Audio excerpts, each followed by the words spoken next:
In honor of Veterans Day, the town of Wareham is rededicating a community park in honor of a World War II local veteran. Located on Hathaway Street, a new sign bearing Philip Lukey's name marks an entrance to a revitalized community park, a project that embodied community fellowship. What we're here to dedicate today is the Lukey Park. It is an effort of the community to put together the plans, the work, but the funding for it came from community preservation funds. We thank the people of the town of Wareham that voted for them. What you will see is a beautiful playground for the children in the area. Again, Wareham, thank you for the CPA funding. We're here today for the rededication of Philip E. Lukey Park. The park was originally dedicated here in 1982, and we have been working since March of 2016 in the rehabilitation of the park. And so our vision was to create more of a community park for all ages, and phase one has been completed. Yeah, so we're very excited today at the rededication. We're actually rededicating the actual playground structure itself that was put in after hard work and dedication from some business partners and community this week. We're looking forward to the next phases. We have a pavilion that's being re-roofed. We have a basketball court that will be going in, as well as new parking, safety features, and a walking path, certainly for all generations to enjoy this actually lovely 4-acre field that we have. Both of those we're expecting and hoping to have in by Thanksgiving, so only in another couple weeks. So we should see some more changes in the next 2 weeks. What was your budget, and did you end up making your budget?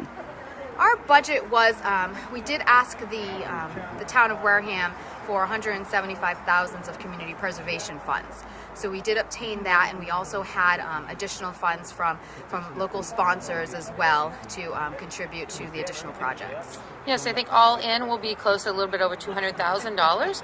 And, with all projects, there's trade-offs to stay within your budget, but I thought we did really well, especially with the help of our local business sponsors who donated goods and services to make this happen. How did you come up with an idea like what needs to be in this park? Who was part of the deciding committee? Well, back in March of last year, we did try to gather the community. So we had a few community meetings here at the park, and to ask the neighbors what they thought should be here at the park. Originally, there was a wooden play structure where the parking lot will be going, and it was more geared to the older children. So we thought bringing the communities all together. So we're having a 2 to 5 year range. We have 5 to 12. Also for the teenagers, we have the full-size basketball going in. And we also thought the walking trail would be a great addition for the older population as well, to get them off the street. It's a safe environment where even mothers with strollers can come and walk their children, and small children can be riding their bikes around as well. Yeah, I think our vision is, if you think about it, we'll have a walking trail around where parents can we're hoping to get a fitness aspects around a walking trail where parents can exercise, work out, know their children are safe inside the playground, or watch them from all angles, or grandparents can come through and watch the kids and interact with the community. So that's really what the vision became, and I think we're just working hard to achieve that next year. So for the phase one, what is incorporated there that you think lacks from other parks in town? Yeah, I think it's Renee hit on it. So when we started this, we both have children who are now 5 years old. But when our kids were younger, there was no 2 to 5 year old playground structure in town. The only decent playground structures were at the schools. Deacon School got the recent one, and the children who aren't in school can't play there during school hours. So there really wasn't a place for our young children to go and play. And so that was one of the key things for us, is to make sure we had the 2 to 5 year old structure in a place that was outside of this, good playgrounds outside of the school. The town of Wareham has about 17 non-school playgrounds. We had an assessment done about 5 years ago, and all those are rated fair to poor. So we had a lot of playgrounds that were in just bad shape. So I think this just adds such a vibrant spot to this community. Okay. So you're thinking by this Thanksgiving everything will be done, the entire park will be complete? Not everything. Okay. So we will try to complete the pavilion. More than likely, staining and painting we may have to wait until the spring, given the drop in temperature. And then the full-size basketball will hopefully be completed by Thanksgiving.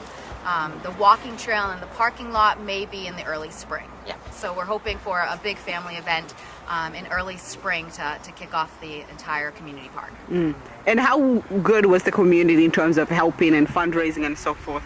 Yeah, I definitely think this is one of those things that takes a village to do. It takes not only folks like us to help lead it, our local community and our neighbors came out to help tear down the old equipment, but we had to work really closely with groups like the Open Space Committee, the Conservation Committee. Our town administrator, Derek Sullivan, went just above and beyond to help us get this here. There was a number, we blazed new ground on putting a park in Wareham and what those steps had to be, and so working with the building commissioner, just about everybody. And then, as I said, some of our local businesses have just really stepped up to help us out with this. So it definitely took a whole community here to get this done. Thank you very much, Renee and Amanda, for all the work that you've done, and to all the others who have been involved in this effort. You can't imagine how touching it is to me that this park is being revitalized and that it still bears my father's name. Renee asked me if I would say just a few words, and in doing this, I feel that I'm saying it in honor of all the veterans, all those who are here, some of whom I know from their days in the service, and all those who are not with us today. The park bears Dad's name, but it is in significant part because he was a World War II veteran, and at least in his daughter's eyes, a World War II hero. So I will just briefly tell you a little bit about Dad's war experience. It's a cold day and I don't want to hold you up. And also, as my husband and I were riding down from Boston, and I recited the pieces I could remember of things that Dad would say from time to time because he didn't like to talk about the war. I couldn't put the battles in the right order, so my husband told me don't even try. So I will simply tell you a couple of pieces that I remember, and they are in many ways the saddest and hardest parts of what he went through. He was on the European front, and the part I remember most is his telling the story to my brother Ed and me of the ambush of his battalion in northern Italy at the time of the invasion into northern Italy. In those days, in the earlier part of the war, wasn't that early, but it had not yet become banned to have family members and folks from the same town in one battalion. The war had started out in World War II many times with friends ending up together in a battalion, and that battalion, which my father led as a lieutenant, was made up in significant part of his friends, boyhood friends from Malden. When they were ambushed, almost everybody was killed. My father was wounded and was taken prisoner of war. And so, while I know he had war experiences that were less traumatic, I remember him talking of the period that he was a prisoner of war in a camp that I believe was in France. He could not tolerate the incarceration, and he escaped. Somehow the underground found him and got him to Brussels. In Brussels, he was hidden by a courageous family, the Desirots, who kept him there for several months in their cellar.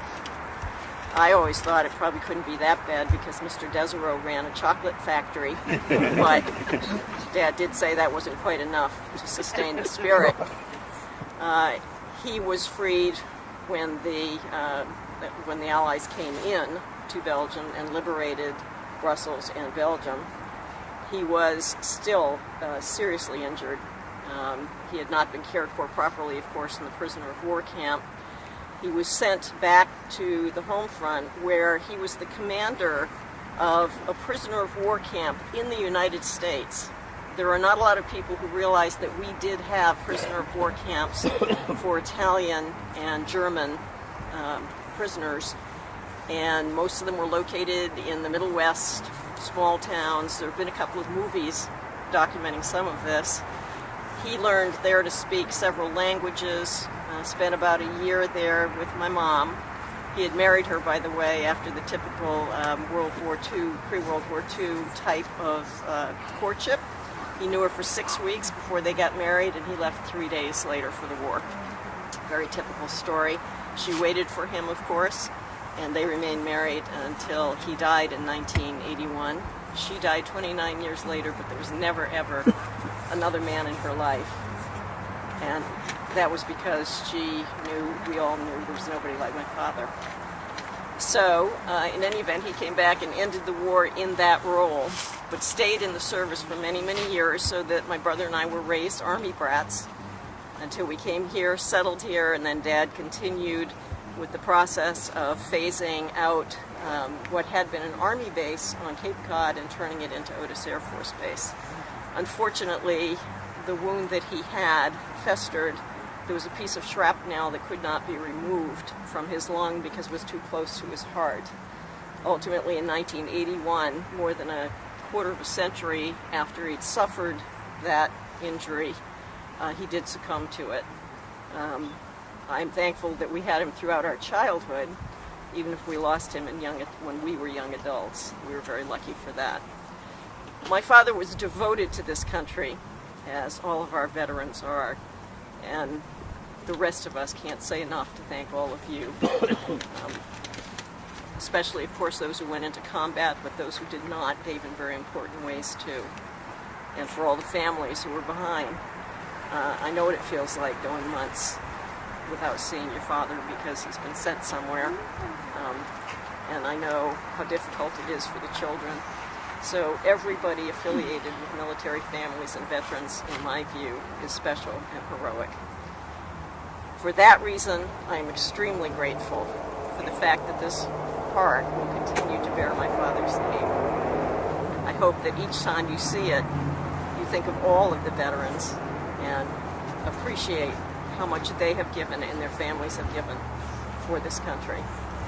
My father loved his country more than anything except possibly his family. And he never really gave up being a soldier. So thank you for honoring him in this way. And particular thanks to those of you who worked on it, and especially to Renee and Amanda and your kids and everybody else who's put time into it. I hope that you love and enjoy this park. I know I have an 11-week-old grandson, and as soon as he's big enough to walk, this is the first playground he's going to visit. Thank you. Thank you all for being here. 99 years ago and a couple of hours ago, World War II ended with the signing of the armistice, and men like Phil Lukey came back home and on behalf of his neighborhood, his community, this town, the Commonwealth, and the grateful nation.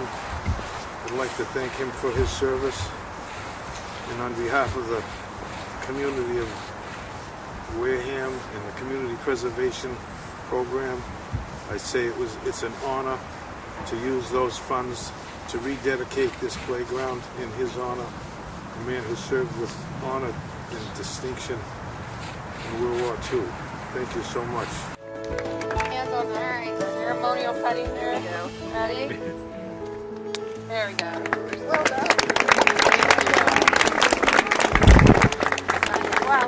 So I guess that's officially kids. Yay. Have fun. Oh, thank